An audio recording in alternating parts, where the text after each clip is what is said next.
नमस्कार प्यारे बच्चों, मेरा नाम आदित्य राज है ना।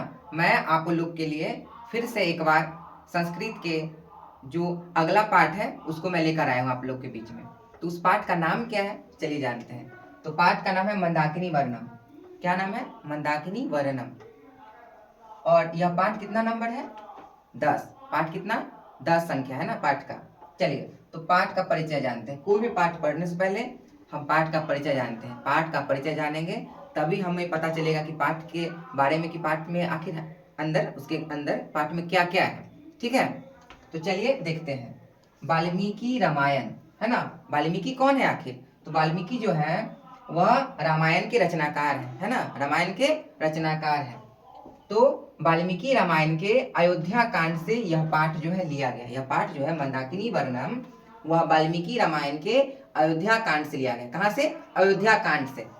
और इस पाठ में चित्रकूट पर्वत है ना, चित्रकूट एक पर्वत का नाम है, उसके निकट, उसके नजदीक बहने वाली मंदाकिनी नदी, एक नदी बहती है जिसका नाम है मंदाकिनी। मंदाकिनी नामक एक नदी है, इसका मंदाकिनी नामक एक नदी है, उसी के बारे में यहाँ वर्णन किया गया इस पाठ में पूरा। ठीक है, तो चलिए आगे हम पाठ का विस्तार से हम लोग पढ़ते हैं और समझते हैं और दिमाग में डालते हैं कि क्या है। ठीक है, चलिए तो पहला नंबर टॉपिक जो है मैं टॉपिक बना दिया हूँ आप लोगों के लिए आसान करने के लिए।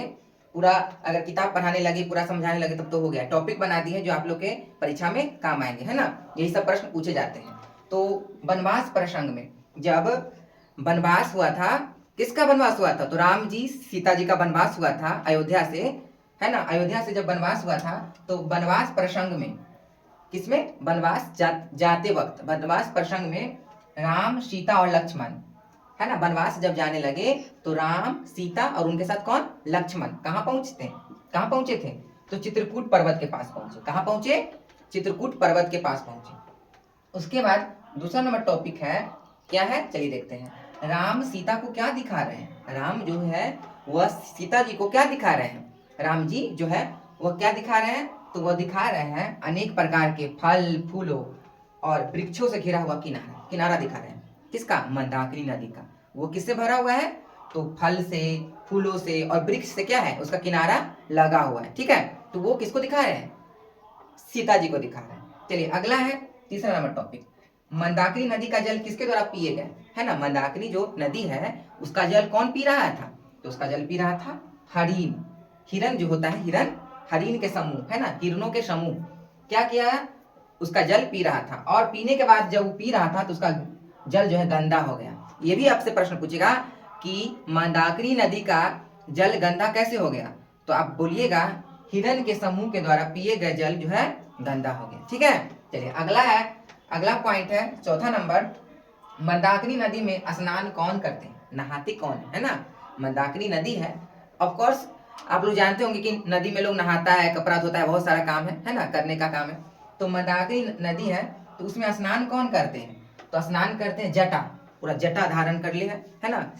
बड़े बड़े बालों वाले को जटा कहते हैं। जटा और मृग चर्म है ना, हिरण के चर्म, चमड़ा, हिरण के चमड़ा से बना हुआ एक कपड़ा है, उसी को कौन धारण किया हुआ है? ऋषिगण है ना, ऋषि मुनि जो है वो धारण किए, पहने हुए हैं है ना, और वो स्नान कर रहे हैं। चलिए अगला पांचवा नंबर पॉइंट है, अपनी बाहों को ऊपर कौन किए हुए हैं? मतलब अपनी बाहों को ऐसे ऊपर कौन किए हुए हैं? ऐसे हम लोग ऊपर करके ऐसे ईश्वर को प्रार्थना करते हैं ना, तो अपनी बाहों को ऊपर कौन किए हुए हैं? तो मुनि लोग, ऋषि मुनि जो लोग हैं वह अपनी बाहों को ऊपर करके और सूर्य की उपासना करते हैं। सूर्य भगवान की ऐसे उपासना करते हैं, ऐसे नदी में नहाते हुए है ना, करते हैं ना, हम लोग भी नदी में नहाते थे ऐसे करते, उपासना करते हैं, तो वही कर रहे हैं। चलिए अगला है छठवां नंबर पॉइंट, मणि जैसे निर्मल। मणि जो होता है हीरा है ना, मणि के जैसे निर्मल साफ जल वाली कौन है ना, तो वो कौन है? मंदाकिनी नदी है। कौन नदी है? मंदाकिनी नदी। ये प्रश्न आपसे पूछ सकता है। अगला नंबर पॉइंट है, नदी के चारों ओर क्या झूम रहा है? मतलब नदी जो है उसके चारों ओर है ना, पूरा पश्चिम उत्तर दक्षिण हर तरफ चारों ओर क्या झूम रहा है? तो पहाड़ झूम रहा है। क्या? पहाड़ झूम रहा है। और पहाड़ क्यों झूमेगा? आप लोग लेके सर पहाड़ झूम रहा है, पहाड़ तो बड़ा विशाल होता है, वो कैसे झूमेगा? तो ऐसा प्रतीत हो रहा है, दिखाई दे रहा है कि जैसे पहाड़ झूम रहा है, लेकिन पहाड़ झूमता नहीं है। ठीक है, क्यों? क्योंकि पहाड़ के पास बहुत सारा पेड़ पौधा रहता है, तो वो सब झूमता है ना, तो लगता है कि जैसे पहाड़ भी झूम रहा है, पहाड़ भी डांस कर रहा है। ठीक है, चलिए अगला पॉइंट है, अपने मधुर आवाज से मंदाकिनी की शोभा बढ़ा रहे हैं। कौन बढ़ा रहे हैं? तो अपने मधुर आवाज से, मीठा मीठा आवाज से मंदाकिनी नदी की शोभा कौन बढ़ा रहे हैं? तो एक पक्षी है जिसका नाम है चकवा चकई पक्षी, याद रखिएगा, चकवा चकई पक्षी नाम है। वो पक्षी जो है वो अपनी मधुर आवाज से मंदाकिनी नदी की शोभा बढ़ा रहे हैं। वो वहाँ पे अपनी अपनी आवाज बिखेरते हैं और जहाँ पे जो स्नान वहाँ पे करते हैं उनको अच्छा लगता है, आनंद आता है ना, चकवा चकई पक्षी से। अगला है 9वां नंबर पॉइंट, हंस और सारस से सेवित कौन है?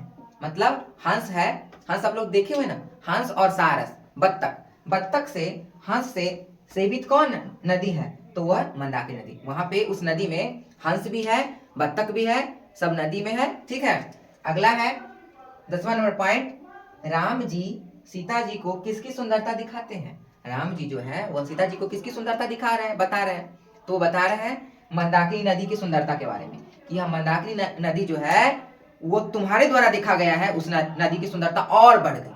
मैंने तुमने जब उसको देखा तो यह सुंदरता जो क्या है, और बढ़ गई, मंदाकिनी नदी की शोभा और सुंदर हो गई। ठीक है। तो यही पाठ मतलब आएगा आप लोग एग्जाम में, तो आशा करते हैं, उम्मीद करते हैं यह आपको समझ में आ गया होगा, है ना। तो चलिए इसका स्क्रीनशॉट ले लीजिए। ठीक है, उम्मीद करते हैं आप इसका स्क्रीनशॉट ले लिए होंगे। तो ऐसे ही वीडियो देखने के लिए आप लोग एजुकेशन बराकपुर चैनल को लाइक कीजिए और सब्सक्राइब कीजिए, ज़्यादा से ज़्यादा शेयर कीजिए। धन्यवाद।